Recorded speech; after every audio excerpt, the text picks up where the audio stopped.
Good evening. It is March the 10th. We have a few things to talk about today. News updates, of course. Everybody knows already that the government is giving themselves a pay hike on April 1st. They usually do it around this time of year. It's not an April Fool's joke, and they're giving themselves yet another pay raise to compensate for inflation. I wish we could do that. They're also hiking up the carbon tax, I think, another 25%. It's also not an April Fool's joke. And I still don't understand why they're doing this and thinking that hitting the same button is going to make anything better. Good news, though, Give, Send, Go is refunding the money that was donated for the protests. They are giving it back to people who donated to make sure the government can't get their grimy little grubbers on there. So that is really nice to hear. That will probably change the enthusiasm of some of the lawsuits against the protests because there's nothing to go after anymore. We'll talk about social credit systems and digital identity and stuff later as that kind of relates. Public opinion. Had somebody accuse me of being an anti-Trudeau person and that we as the the freedom movement, who are apparently less than 1% of the population, that we are encouraging people to believe that Mr. Trudeau and only Mr. Trudeau is the problem. Well, that's not the case. That's not what I'm encouraging people to believe or encouraging them to that conclusion that I want them to come to.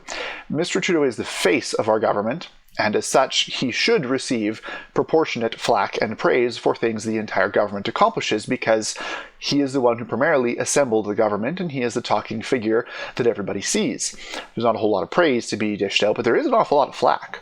So he himself is not the entirety of the problem. He is a small portion of the problem. He has only one vote in getting bills and those kind of things passed.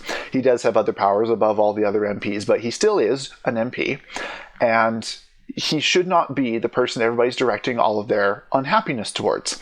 He is just simply the face of everything we have unhappiness towards. Getting rid of him as a single individual will not make a lot of difference. The Deputy Prime Minister is probably a little worse than he is. So it's not going to change anything. The entire system is rotten to the core. The whole thing needs to go. The whole thing, even the Conservative side, it is all a load of crap and it just needs to go and we need to start over with fresh stuff. So please don't accuse Mr. Trudeau. And yes, I say Mr. Trudeau because that is his proper title, as much as I don't like it, and very, very few people like and respect him. That is his proper title. We do not need to stoop down to the level of the people who are against us. We as the Freedom Movement one side, and those against the Freedom Movement the other side. We can pretty much split us up into those two. As much as I don't like to spread division, that is pretty obvious. That's a very obvious divide. So on the freedom side of the movement, we went down to Ottawa and the other places with happiness and love and honking horns and smiles and hugs and those kinds of things. Yes, we had some flags that said mean things about our Prime Minister, but they were waved with joy. On the other hand, the counter-protesters were calling us names. They were calling us all of the ists, racist, misogynist, etc. They were degrading, they were demeaning, they were defaming us, they were violent towards us, those kind of things. And we see the same thing playing out on social media. You can tell pretty quickly who's on what side, because even though we have people on this side who are trying to encourage people on this side to see this side, you don't often have a whole bunch of name-calling going on. And yes, I refer to people on this side as having drunk a bunch of Kool-Aid. And that's about as nasty as I want to get, because you are not going to get these people to see this by being mean at them. Everything we did on this side was bottom up. It was not top down. Yes, we had a couple of leaders, but after a short time, and organizers, they kind of became almost irrelevant. All the problems were solved from the bottom up because people wanted to be there, so they saw problems and they solved them. We couldn't have directed it from the top down. It wasn't going to work that way. So it's the same thing with trying to get these people to see this point of view.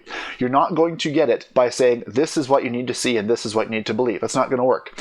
You need to have them look at you and go, why are you the way that you are? Why are you loving and peaceful and happy and all those kind of things when I am feeling hatred and grumpiness and upsetness and division in my heart? Why are you the way that you are? You want to make them ask the question, why are you the way that you are? And have them come to their own conclusions on their own. You cannot force them to do that, same as they cannot force you to believe what they believe. You need to make them want to believe what you believe and to see the facts that you see, because you're not going to force them to open their eyes and see what's going on. They have to want to. And they're not going to want to if they see things on the side they don't like. And I have never met people who honestly, deep down in their heart, don't like hugs, don't like happiness, don't like smiles, don't like people being joyful around each other. They don't like unity. Those are things that people are naturally drawn to. So we need to present that because that is what we're after. We need to present that on our side so the other side wants to be that way. Same thing applies to Christianity. I don't need to force my beliefs on anybody else. I need to make them ask me why I'm the way that I am, and then I can explain it to them. But I don't need to force it on them. That's not going to be productive. We need to do the same thing with the freedom movement. Not kill them with kindness without killing them. We need to make them want to see what we see. We cannot force them. Thank you.